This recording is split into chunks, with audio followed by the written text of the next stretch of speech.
Hi everyone, welcome to Storytime with Jocelyn. It's a little bit different today, but I just want to let you know that Jocelyn is here with me. She is laying on my lap, and let me tell you why. This week she's had a hard week. She has been very ill and not feeling well. She is recovering. She was in the hospital for a little bit, but she is recovering. She did have some sort of virus, but it's getting better.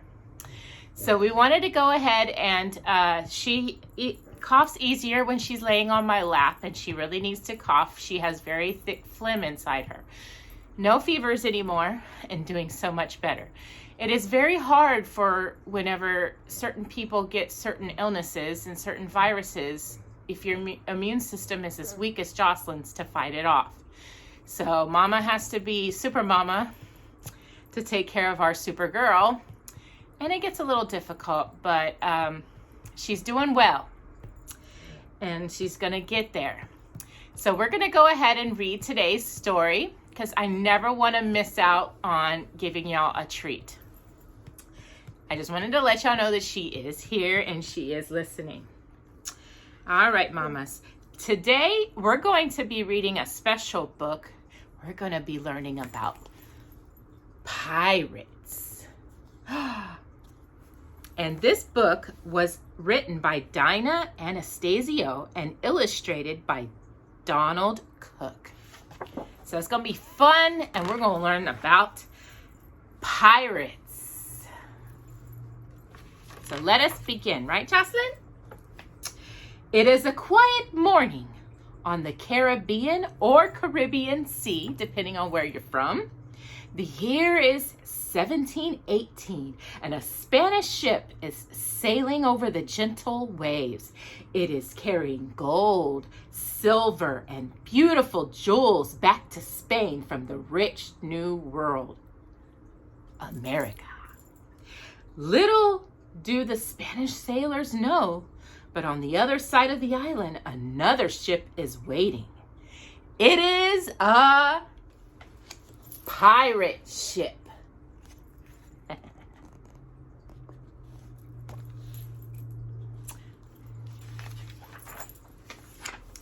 As long as there have been ships to carry treasures across the sea, there have been pirate ships to rob them. This pirate captain has a plan.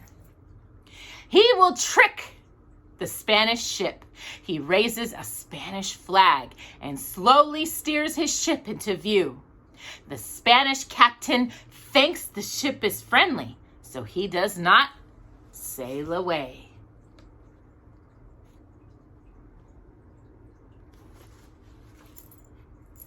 Excuse me. When the pirates are close enough to the Spanish ship, the pirate captain calls to his men, "Hoist the Jolly Roger!" A black and white flag slides up the mast, and the Spanish sailors panic. The flag is a signal. "We are pirates," it says. "Surrender or be sorry." Ooh.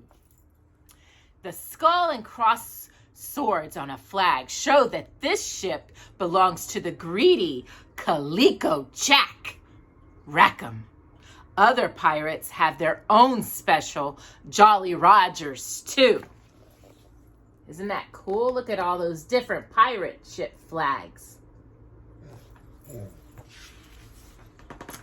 The Spanish ship starts firing, but the pirates fire back with cannonballs and smoke bombs. The pirate ship is smaller and faster and carries more guns. Does the slow, heavy Spanish galleon stand a chance? No! Soon, two cannonballs chained together fly through the air. They break the big mast of the galleon in two. Now the Spanish sailors cannot even sail away.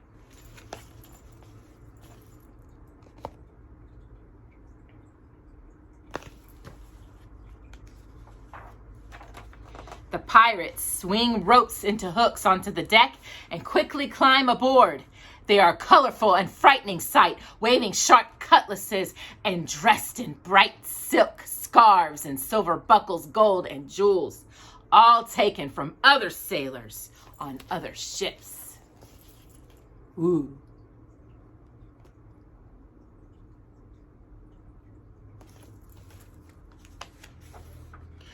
Well, men, Calico Jack calls, let's see what treasure we've got. Some of the pirates go beyond deck, and they go and below the deck as well, and they return with chests full of jewels and coins. There's pieces of 8, Captain, they shout. Gold, doubloons, pearls, rubies, and even medicine. Jocelyn needs that. Money and jewels are not the only kinds of treasure the pirates are after. They have been at sea for a very long time, and some are sick and hungry. To them, food and medicine are valuable as gold. Right, Jocelyn? She agrees.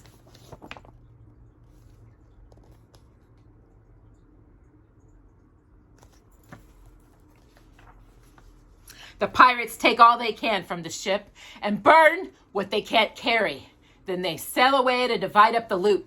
Each pirate gets an equal share, except for the captain, who gets more. It is part of the pirates' code. Although they are thieves and murderers, many pirate crews made up their own strict laws to live by. Some even wrote them down. This is how a pirate code might have looked. The code of conduct. All crew members shall get an equal share of treasure. The captain shall get twice as much. The captain shall be elected fairly. Everyone shall have an equal vote. No gambling aboard the ship. While at sea, lanterns and candles must be out at 8 o'clock. Stealing from crewmates and deserting will be punished.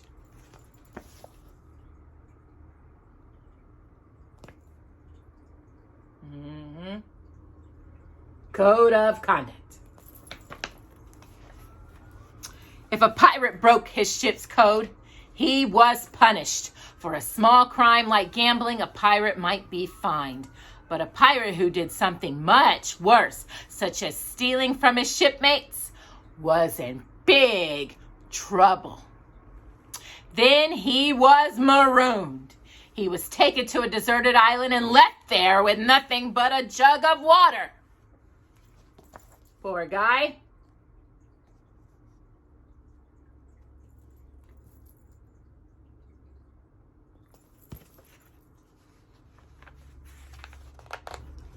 What did the pirate do when he was not robbing ships and counting up his loot? He waited at sea for the next ship to rob. Sometimes he waited for weeks and weeks. Then a pirate's life was pretty boring. Most of the time was spent repairing the ship, patching up ripped sails and mending the lines. The pirates also had to catch their dinner. If they didn't find any fish, they would have to eat hard, wormy biscuits and warm beer. Ugh.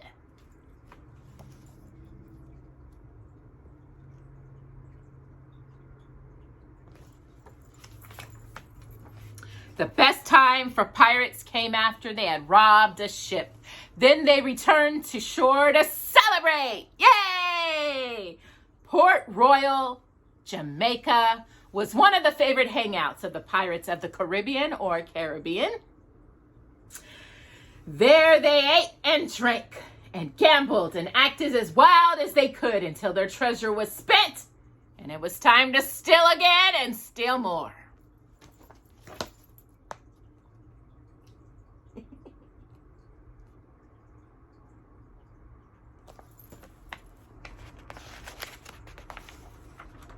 Of course, not all pirates spent every bit of their loot. The famous pirate Blackbeard is said to have buried lots of his treasure.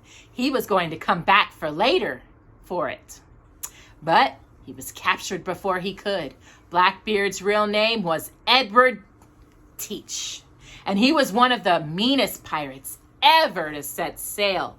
His long, black, bushy beard was tied up with colored ribbons. He wore six pistols, and if that didn't make him look fierce enough, he stuck long matches under his hat and set them on fire to make himself look more frightening. Many treasure hunters have searched for Blackbeard's hidden loot, but no one has found it yet.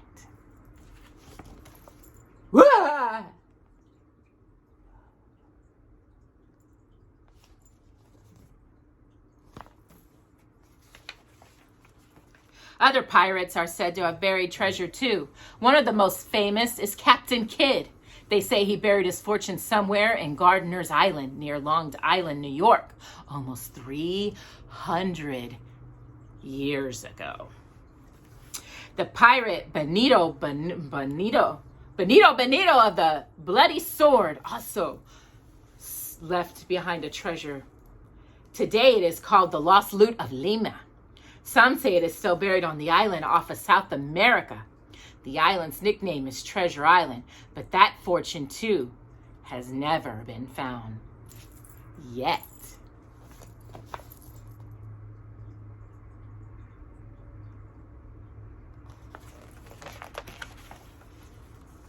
There are many more pirate stories.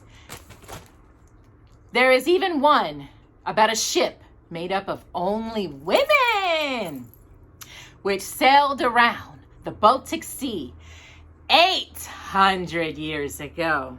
The captain was a Swedish princess named Alwida. When her father ordered her to marry a prince she did not love, she ran away to sea and became the leader of an all-woman pirate crew. Yeah!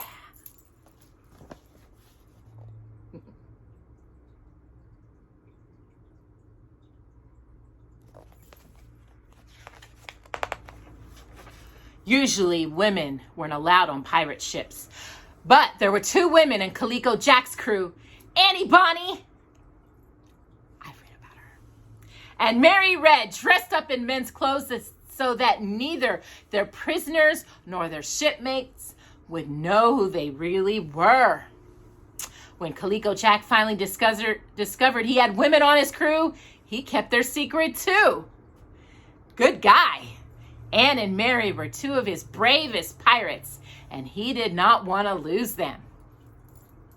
Super Mama and Woman. All right. Today, ships still carry treasures across the oceans, but they are much faster and stronger now and have better ways of guarding their riches. Luckily, the dangerous days of pirates are over. Maybe. Still, everyone loves to hear stories about the wild robbers of the sea. And that, my friends, is pirates. I hope you all enjoyed that story and learned a little bit about pirates. It's fun to learn about the history of America and the international seas around us. I'm glad y'all able to join us today, and I'm glad Jocelyn was doing so well in the video. She's still here, laying on Mama's lap, and I'm glad y'all came. So next week will be our Halloween story. So I hope y'all will join us for that. So see you next week, and say a little prayer for Jocelyn, but she's recovering. And thank you for joining us for this edition of Storytime with Jocelyn. God bless. Bye-bye.